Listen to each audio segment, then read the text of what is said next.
welcome everyone. You can see we are out at Lawrence County School Board of Education here with Dr. Dan Brigman. We wanted to come in today and speak on a real popular subject, no doubt, Dr. Dan, in that people are concerned or want to be more informed on the security of our school system.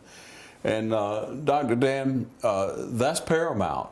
Absolutely. Now, you've been here for a short period of time, people would say, hey, this is a new person in office, you know, why all this change, where is this coming from? So speak to us on that, first of all, where the impression of school security, why it's so important to you, and then the direction that you and the Board of Education have chosen to take. Sure, school security has been a priority in the forefront of should be in the forefront of all superintendents, principals, and boards of education, because, Ron, every day during the school year, 6,500 children get dropped off or picked up by our school buses and dropped off at school, with the parents and the guardians expecting us, as not only the elected board, but school leaders, to ensure first and foremost the safety of their child that's under our care. That's what this is about. It's about student and staff safety.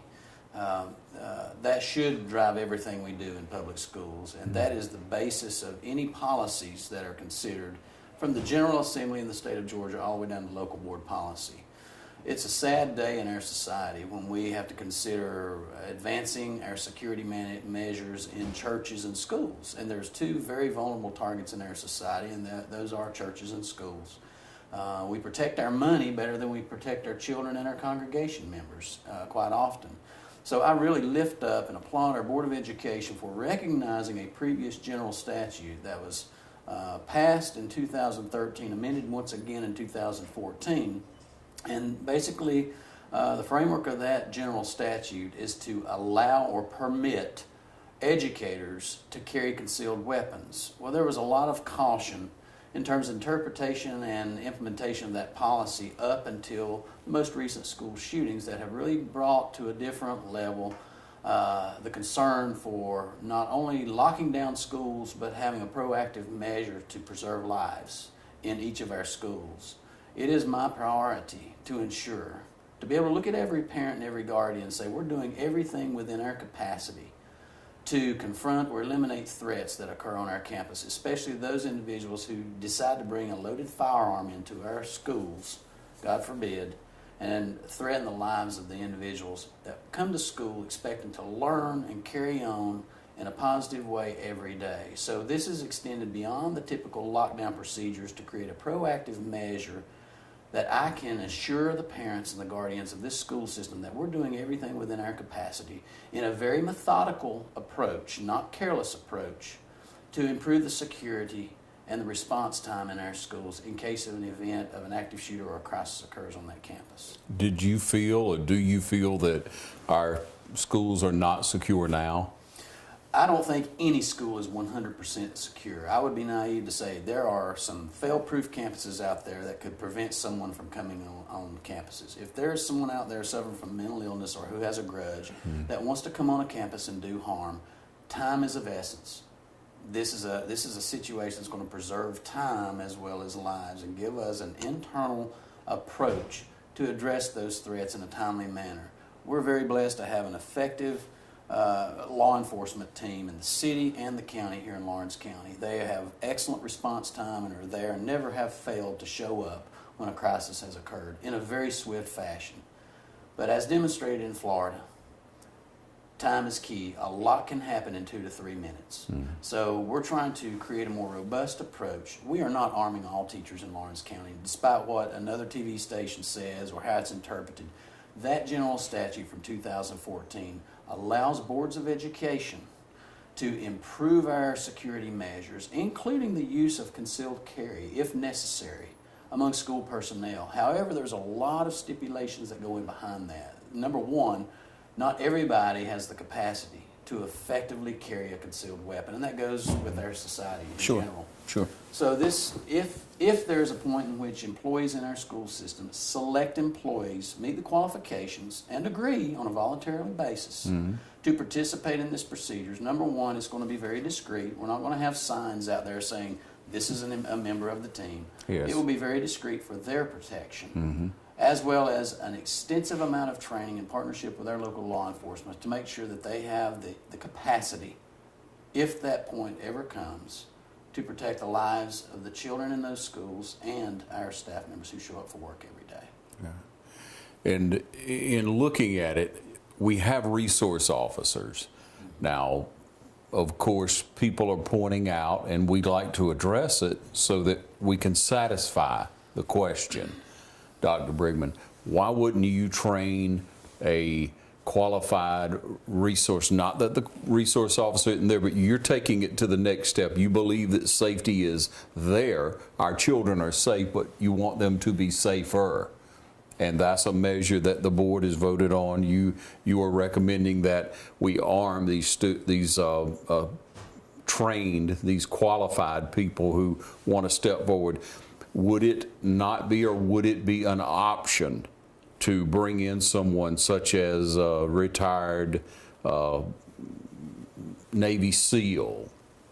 Maybe one suggestion, someone that would be in that position that knows how to react to things. Is that an option? This is questions that people are presenting. That's why we ask you. Why are you determining that this is the plan to take? Who knows your house better than Ron Deal? Who knows your house? Who knows where the closets are? Who knows the temperature of that house? Who knows where your foot? No one knows the house better than those who occupy that building day after day. Mm-hmm. Our educators, our employees know our students. We should know our students. We should know our parents better. So there is a lot of internal capacity that we have for people to be aware of the environment, who should be in the building, who is questionable in terms of appearance on the campuses. So we're looking at tooling our own to respond and buy some time. For example, volunteer fire departments they are often the first responders.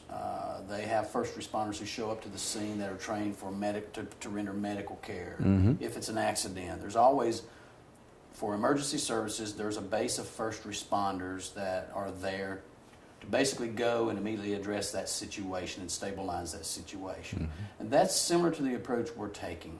I'm not going to reveal every strategy that will be deployed, but this is an internal first response team that, Mm-hmm. you know, we're not only talking about an active shooter, we're talking about what if there's a tornado alert? Who's going to be able to go outside and provide that knowledge and that basis of observation to secure that campus? But Dr. Dan, that's not an issue with people. The issue comes with guns, because people, you know, if I'm a card-carrying member of the NRA, everybody I have around me is carrying a pistol. I believe that it's all right to be armed. A local judge pointed out just the other day in a local forum, Judge Gillis said when he went to school in Superintendent, it was very common for every truck in the parking lot to have a rifle in the back of it. And nothing was ever thought of, you know, not even thought of. It was just part of life, part of a lifestyle. So things have changed. We do know that people think a lot differently now, and there's a facet of people who would put us in harm's way, and it is our responsibility to protect those we are responsible for. I'm responsible for protecting my house, for my business. You're responsible for protecting your home and your business. Your business is the children of Lawrence County, and we greatly appreciate that. But in order to address some of the concerns, of course, some people are going to fall way on the right, some people are going to fall way on the left. No guns, load them all up. You're talking about people who will volunteer, from what I understand, who will come forward and say, I would like to train for the position. Is this the case? Yes. No one will ever be forced in, as the general statute adheres. You can't force someone to take this type of step forward. It is a voluntary-based process, and the specific details are being worked out in partnership with the Sheriff's Department. But Ron, we're not talking about concealed carry. We're talking about creating conditions to preserve life, protect the lives of 6,500 kids. And you can get on any side of this philosophical debate. It is a blessing to be sitting here in front of this camera today talking about us being proactive. I'd much rather have you in front of me asking me about why we're exceeding our lockdown procedures in a proactive way than me trying to justify why we didn't do something to prevent a hostile situation from occurring on one of our campuses.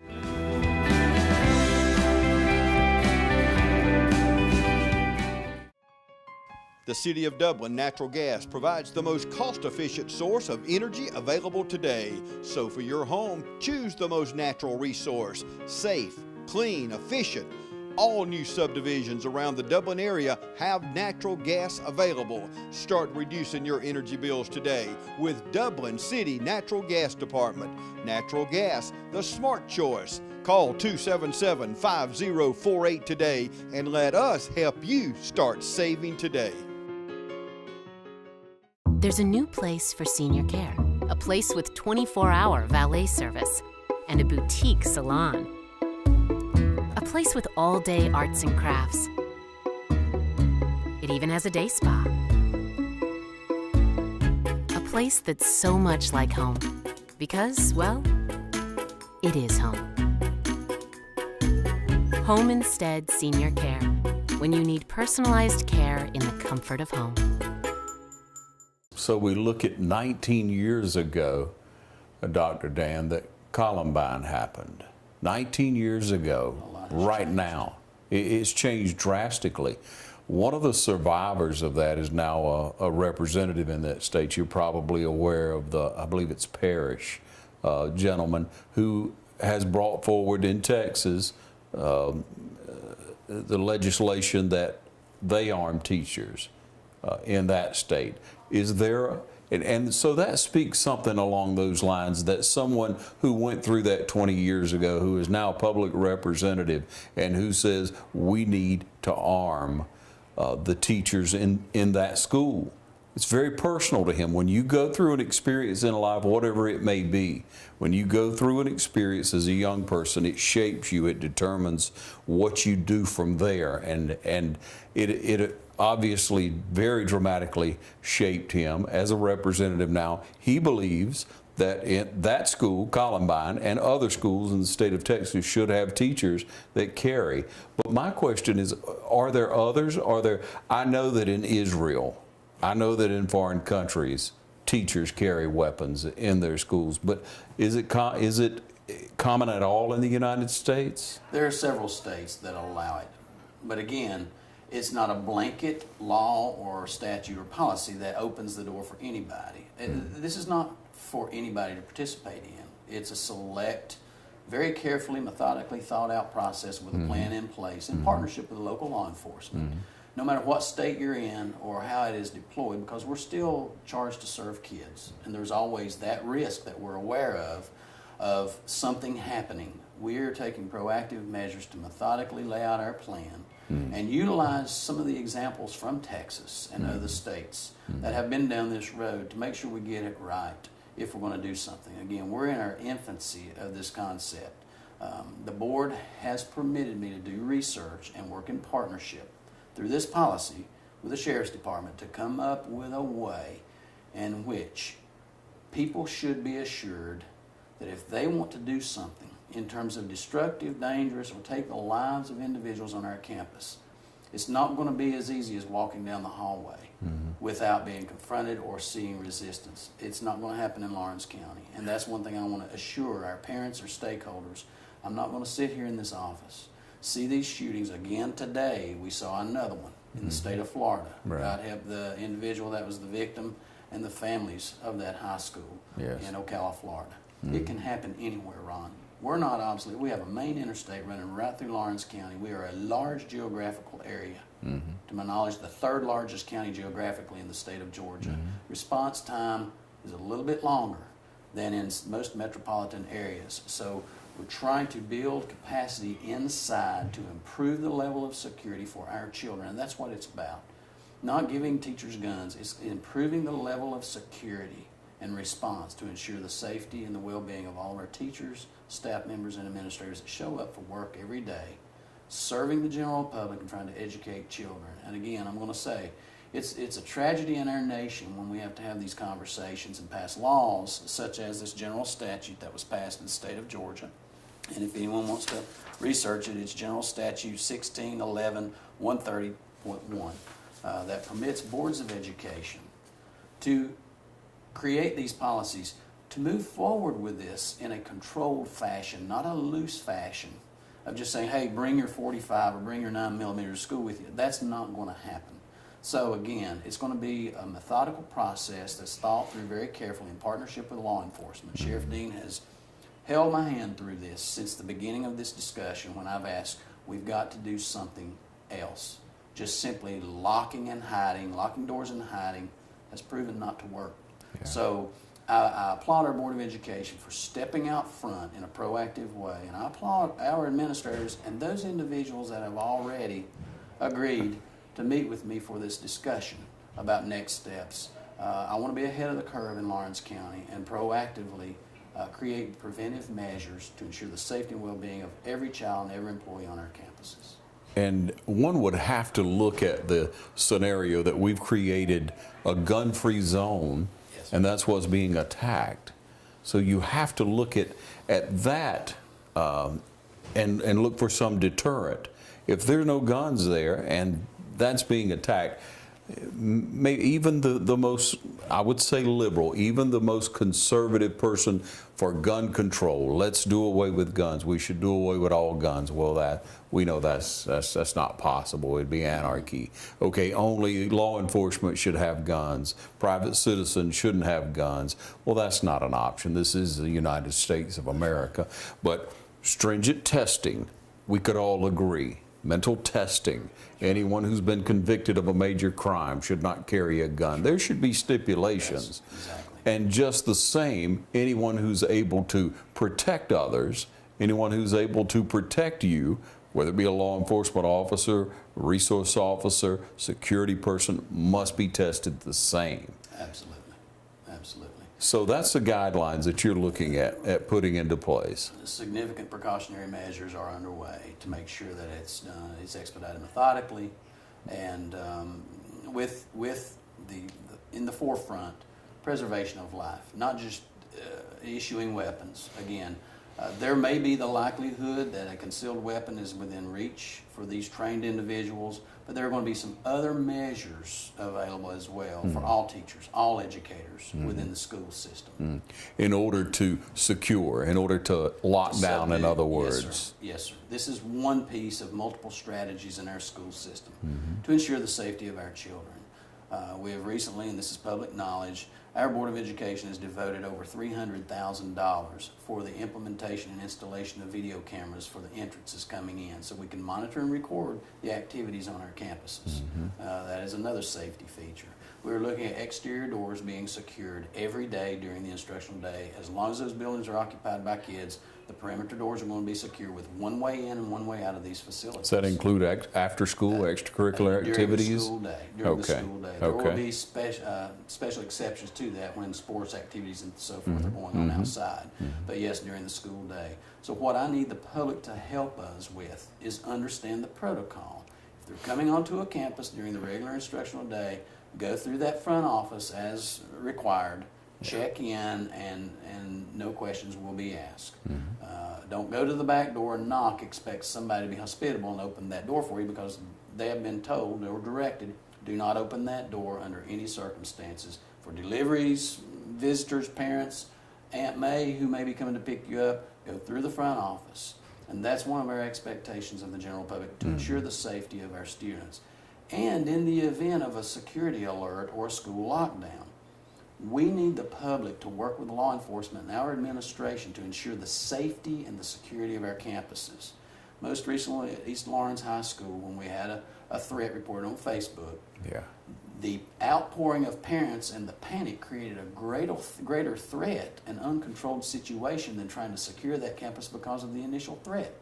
So it's difficult to monitor who's coming and going when back doors are being opened and parents just bolt through the hall saying, I'm getting my kid. Yeah. So we're asking for the public to allow law enforcement and school administrators to do our job when we secure campuses. Let us do our job to ensure the preservation of safety and security on that campus instead of contributing to the safety concerns on that campus. The next thing is, I'm going to ask parents and members of the public, be aware. be aware of what's going on in our communities and in our homes. If there's something that gives you a bad gut feeling, or that gut feeling of this isn't right, let someone know. You're not tattling, you're bringing that to someone's attention so we can look into that situation, because you never can tell when we intercept something that could become a more serious threat if it's not attended to in a swift manner. So awareness of the general public's activities, adhering to the policies and procedures on our campuses, and entrusting us to do what's right to ensure the security and the safety of all of our kids is requested from the general public. Now that's very difficult for some people to digest, Yes, sir. Dr. Dan. You Yes, know, sir. there's your buddy who, I mean, he's a strong guy and he wants to come out there and he's gonna get his kid. That's my kid. Absolutely. I'm going in to get my kid. But you cannot look at things that way, ladies and gentlemen. You're looking at it wrong. Now, if it's your house, that's one thing. If it's a neighbor's house, wherever your kid may be, but you're entrusting your child, your young person, into the hands of the school system every single day. And if something happens, you have to keep order. You would want to keep order if it were you running the ship. So you have to tip your hat and understand ahead of time is what we're saying here. If something happens, if there's something, has to be orderly so everything's contained. Because if you're trying to ascertain if there's a problem and all the doors swinging open and people coming in and out, something's going to happen. It's going to be negative. That's exactly right. Training has already been underway. Ever since I've been here, we've already been practicing.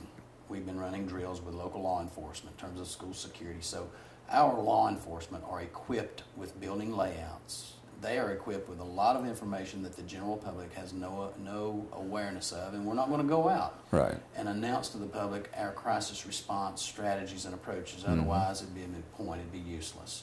So we do have protocol and procedures in place that have been developed over a long period of time to secure our buildings. And exactly like you said, we have to try to control our emotions. I'm a parent too. I have two sitting in classrooms in this school system. It's always in the back of my mind, the what ifs, and sometimes our imaginations and our panic can overshadow the reality of just, hold on, let's let the authorities and the school administration make sure that campus is secure. We are working at protocol.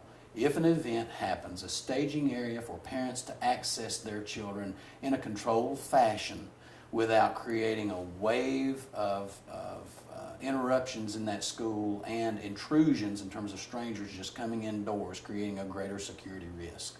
The last thing we want is a child be taken out of a school unauthorized by someone who shouldn't be in there to get their child. So it's all about student safety, and I feel confident, Ron. Even at that, you have to account. That's right. We have to account for every child. Yeah. And so there has to be a record proceeding or a procedure in the building or somewhere in a peripheral location to ensure the proper people are accessing his or her child. So we have to set those procedures up and communicate those. If there is a threat, our school principals have been made aware. Training has occurred with our front desk personnel. So we've revisited those processes to make sure that we can respond in a crisis, understanding parents' panic and parents' concerns, but redirect that situation away from the security measures we're trying to take to maintain a secured facility.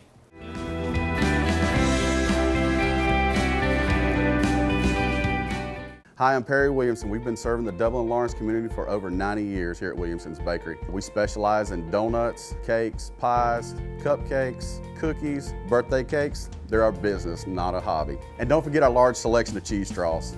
For special orders, contact us on Facebook, Instagram, or better yet, just come get you some. When you stop by, be sure to try our all-new Pig in the Blankets. We have bacon, sausage, and chicken. We're located at 1634 Veterans Boulevard, Dublin, Georgia. For the hot, freshest donuts, come to Williamson's Bakery. We proudly support our area athletics.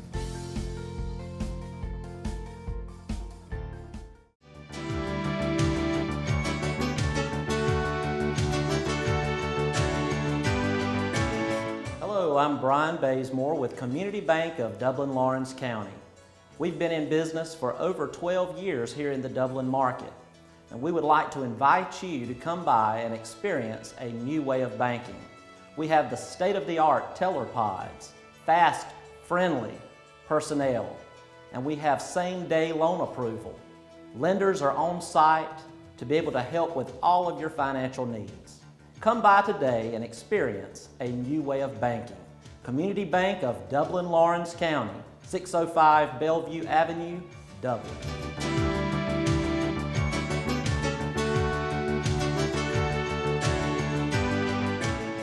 If we look at it, we all want to be safe. We all want to be secure. I want the right type of police officer, deputy sheriff, security person watching out for me and everyone else wherever I may be, at home, out at the movies, if I go to the school.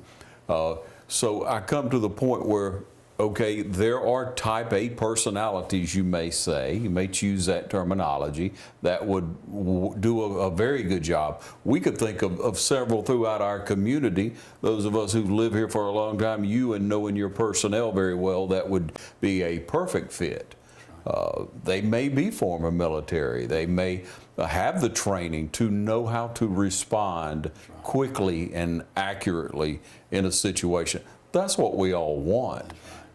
No one thinks, I hope, no one thinks that anybody rationally thinking knows that every teacher is not going to be packing, so to speak. That's and, exactly right. And the kids aren't going to know where they're carrying, this one's carrying, whatever.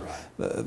That's not what's being talked about here. But That's right. the fire will burn and people will spread a misimpression. That's exactly what has happened in this case, Ron. There's been a lot of assumption and misinformation, not from TV 35, but there's been some information out there that has not really been complete in terms of its transmittal. You said it. Every teacher in this district is not going to be carrying. As a matter of fact, people will not know who is equipped to have access to a firearm in the schools if we get to that point. I know some teachers that do not want to have any part. Of course not. So we're going to give other options for responding in a crisis to those individuals. We want teachers to feel comfortable. We want the students to remain safe. And that is our ultimate goal here, is to create a process that's going to ensure our stakeholders, our parents and our guardians and our students, that we're doing something beyond the typical lockdown, which has proved to be ineffective on multiple occasions, from Sandy Hook to South Florida to Ocala.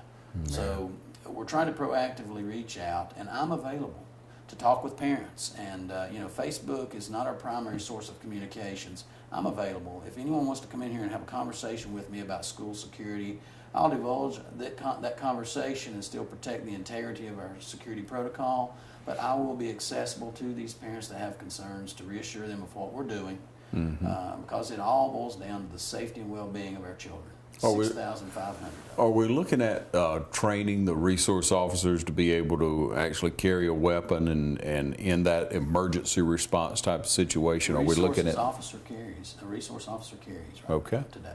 Okay. So we have had resource officers. The schools that have experienced the tragedies have had armed law enforcement officers assigned to them in most cases. There's only one. So it's very, very important that those individuals have a base of support in the schools through individuals who know where threats may be and can communicate with law enforcement as they're coming to our schools. And that's what it's about, as well as communications with a team in there that can help secure and isolate any threat on our campuses, from domestic situations, which occur quite often. You get two parents that are upset and one wants to come down and, the reality is threats can occur at any time. So it'll be very, very soothing to me as superintendent to know that I have someone in the buildings, in addition to the school resource officer, that's trained to provide support if necessary, if there's an alleged threat that's going to occur on a campus. So we look at the cameras and the reinvestment or further investment with cameras. We know that some of the schools, if not all, have some cameras that are in place. We look at all doors being locked except for one main entrance. You must enter through the office. You must check in, be identified before progressing anywhere or having anyone come up to the office to you. If we're adding more cameras, if that's the avenue, do we plan to, or does someone now monitor those? They will be monitored. I can't assure you continuously, but there will be cameras that are monitored with recordings taken daily, 24 hours a day. Those cameras will be recording activities on that campus. Yeah. Okay. Very strong measures. What about metal detectors going into schools? Is that something? Well, I've had a conversation, a very brief conversation with a member of our board. I think that member was asked if there's a possibility to have metal detectors. Again, that's an added cost. We have not researched nor taken quotes about metal detectors. There's so many things that occur on a campus. If someone wants to get a weapon in a building, how difficult is that? That's the question. Will a metal detector stop someone from bringing a firearm into a school building? Do students not, or will they not have to enter into certain doors as a safety procedure? Students come through two ways when they get to school every morning. The bus entrance and the front entrance. Car riders or bus riders. So again, that is a strategy that may be considered in the future. I have had schools and districts in which I've been a superintendent in which we've had the wand metal detectors. We've had them donated through charities before and distributed wands. Wands are effective because they're mobile and they can help us cover extracurricular activities such as football games on Friday night, graduation ceremonies. So the metal detector conversation is not off the table as a strategy in the future. What's the problem? Would it cost? There's a cost associated with it, yes. Is that the deterrent that you would have? No, sir. Cost has not even been a factor. I've not yet done any research in terms of metal detectors in our schools. Because we think about a young person bringing it in a book bag, some way get into the school, and if you have one entrance or particular entrance that are dedicated and you can't enter through the gym and come back through the school, you can't come in the back door because you get dropped off in the back of the school, like we've all done before. Many ways with all the hallways leading down our schools here in Dublin and Lawrence County. You know, people come from all different areas, but it is paramount that we enter through one way. We are secure, and it's very important that if you see something to let someone know. If you are uncomfortable, if you get that gut feeling, that you communicate with people around you. Better safe than sorry, my friend. We don't ever want anything like that to happen, and we'll brush up against things as the days and months and years come in our community. We're going to brush up against some things that'll be scary in situations like this. But one thing that I believe is that if I know that there are weapons there, if it's a secured location, if people are ready to protect the students there, it would probably deter someone from picking that as a target. Yes, sir. I totally agree.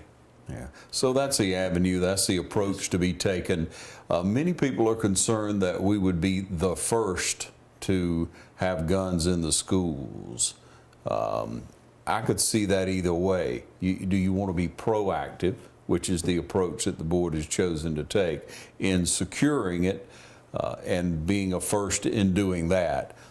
The guns in schools, it brings up a different attitude again for a lot of people. So you must deal with that within yourself. And if you have questions, if you have other questions you'd like for us to ask, we'll be glad to get in touch with Dr. Dan Brigman. Again, he's extended an invitation for you to call the board office. I guess you could get in touch with your board member if there's an issue there, but the buck stops here, doesn't it, Dan? Well, I'm primarily responsible for adhering to this policy and getting a procedure underway in partnership with our Sheriff's Department that satisfies our goals in terms of extending beyond the security lockdown procedures. So I value the public's input. Safety is a non-negotiable to me, though. I consider student safety and staff safety in the forefront of what we do. And this is going to allow me to look our parents eye to eye and say, yes, we're doing everything within our capacity to ensure your child, when he or she gets off the bus or out of your car every morning, that we're going to do everything within our means to ensure he or she has a successful day at school and there's minimal threats on our campuses. And I see this as a proactive way, not of putting guns in schools, but methodically and strategically coming up with a process in partnership with law enforcement with adequate training for select individuals to ensure that we can confront and reduce any threat that occurs on our campuses. And so we'll look forward to, as we progress, for more information to bring to you, ladies and gentlemen.